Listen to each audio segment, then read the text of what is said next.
Hi ಎಲ್ಲೋ ನಮಸ್ಕಾರ ಸ್ನೇಹಿತರೆ.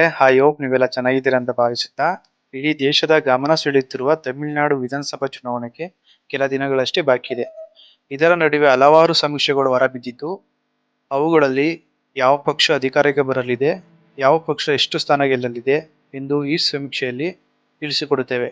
ಅದಕ್ಕಿಂತ ಮುಂಚೆ ನಮ್ಮ ಚಾನಲ್ ಅನ್ನು ಸಬ್ಸ್ಕ್ರೈಬ್ ಮಾಡಿಕೊಂಡಿಲ್ಲ ಅಂದರೆ ದಯಮಾಡಿ ಸಬ್ಸ್ಕ್ರೈಬ್ ಮಾಡಿಕೊಳ್ಳಿ. ಹಾಗೆ ಸಪೋರ್ಟ್ ಮಾಡಿ. ನಿಮ್ಮ ಸಪೋರ್ಟ್ ಕೂಡ ನಮಗೆ ಅತಿ ಮುಖ್ಯವಾಗಿದೆ. ಬಿಜೆಪಿಗೆ ಶಾಕ್ ಕೊಟ್ಟ ಸಮೀಕ್ಷೆ. ತಮಿಳುನಾಡಲ್ಲಿ ಗೆಲ್ಲೋರು ಯಾರು? ಇಡೀ ದೇಶದ ಗಮನ ಸೆಳೆಯುತ್ತಿರುವ ತಮಿಳುನಾಡು ವಿಧಾನಸಭಾ ಚುನಾವಣೆ ಕೆಲ ಕಾಲ ದಿನಗಳಷ್ಟೇ ಬಾಕಿ ಇದೆ. ಏಪ್ರಿಲ್ 23ರಂದು 234 ಕ್ಷೇತ್ರಗಳಿಗೂ ಏಕಕಾಲದಲ್ಲೇ ಒಂದೇ ಹಂತದಲ್ಲಿ ಮತದಾನ ನಡೆಯಲಿದೆ. ಮೇ 4ರಂದು ಚುನಾವಣೆ ಫಲಿತಾಂಶ ಹೊರಬೀಳಲಿದ್ದು, ಇದರ ನಡುವೆ ಹಲವು ಸಂಸ್ಥೆಗಳು ಚುನಾವಣಾ ಪೂರ್ವ ಸಮೀಕ್ಷೆ ನಡೆಸಿದ್ದು, ತಮಿಳುನಾಡು ಮತದಾರ ನಾಡಿಮಿಡಿತ ಅರಿಯುವ ಪ್ರಯತ್ನ ಮಾಡುತ್ತಿದೆ. ಇದೀಗ ಲೋಕಪಾಲ್ ಸಂಸ್ಥೆ ನಡೆಸಿದ ಚುನಾವಣಾ ಪೂರ್ವ ಸಮೀಕ್ಷೆ ಫಲಿತಾಂಶ ಹೊರಬಿದ್ದಿದೆ. ಲೋಕಪಾಲ್ ಸಮೀಕ್ಷೆ ಹೇಳುವುದು ಏನು? ಲೋಕಪಾಲ್ ಸಂಸ್ಥೆ ನಡೆಸಿದ ಸಮೀಕ್ಷೆ ಪ್ರಕಾರ ಮುಖ್ಯಮಂತ್ರಿ ಎಂ.ಕೆ. ಸ್ಟಾಲಿನ್ ನೇತೃತ್ವದ ಡಿಎಂಕೆ 234 ಕ್ಷೇತ್ರಗಳ ಪೈಕಿ 181ರಿಂದ 189 ಸ್ಥಾನಗಳನ್ನು ಗಳಿಸುವ ಸಾಧ್ಯತೆ ಇದೆ. ಡಿಎಂಕೆ ಶೇಕಡ 40.1ರಷ್ಟು ಮತಗಳನ್ನು ಪಡೆಯಲಿದೆ ಎಂದು ಅಂದಾಜಿಸಲಾಗಿದೆ. ಎಐಡಿಎಂಕೆ ಮತ್ತು ಎನ್ಡಿಎ ಮೈತ್ರಿಕೂಟ ಕಥೆ ಏನು?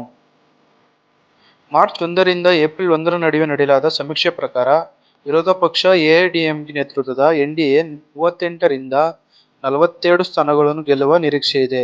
ಈ ಮೂಲಕ ಶೇಕಡ 29ರಷ್ಟು ಮತಗಳನ್ನು ಪಡೆಯಲಿದೆ.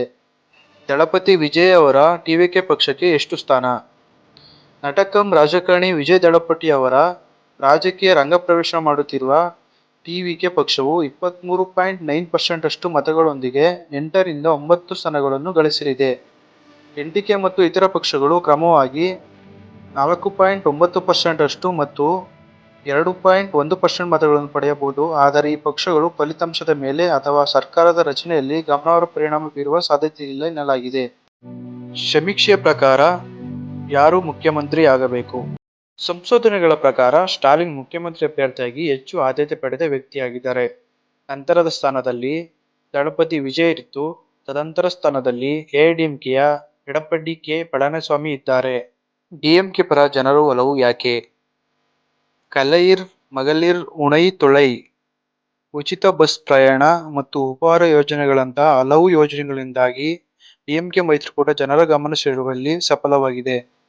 ಇವು ವಿಶೇಷವಾಗಿ ಗ್ರಾಮೀಣ ಮತ್ತು ಅರೆ-ನಗರ ಪ್ರದೇಶದ ಮಹಿಳೆಯರೊಂದಿಗೆ ಉತ್ತಮ ಸಂಪರ್ಕ ಹೊಂದಿವೆ. ಇದು ಡಿಎಂಕೆ ಹಲವು ಯೋಜನೆಗಳನ್ನು ನೀಡಿದೆ ಎಂದು ಲೋಕಪಾಲ್ ಚುನಾವಣಾ ಪೂರ್ವ ಸಮೀಕ್ಷೆ ತಿಳಿಸಿದೆ. ಇದಾಗಿತ್ತು ತಮಿಳುನಾಡು ಮತದಾರರ ನಾಡಿಮಿಡಿತ ಅರಿಯುವ ಪ್ರಯತ್ನವಾಗಿದೆ. ಇಂಥ ಇಂಟ್ರೆಸ್ಟಿಂಗ್ ವಿಷಯಗಳನ್ನು ತಿಳಿಯಲು ನಮ್ಮ ಚಾನಲ್ ಅನ್ನು ಸಬ್ಸ್ಕ್ರೈಬ್ ಮಾಡಿಕೊಳ್ಳಿ. ಧನ್ಯವಾದಗಳು.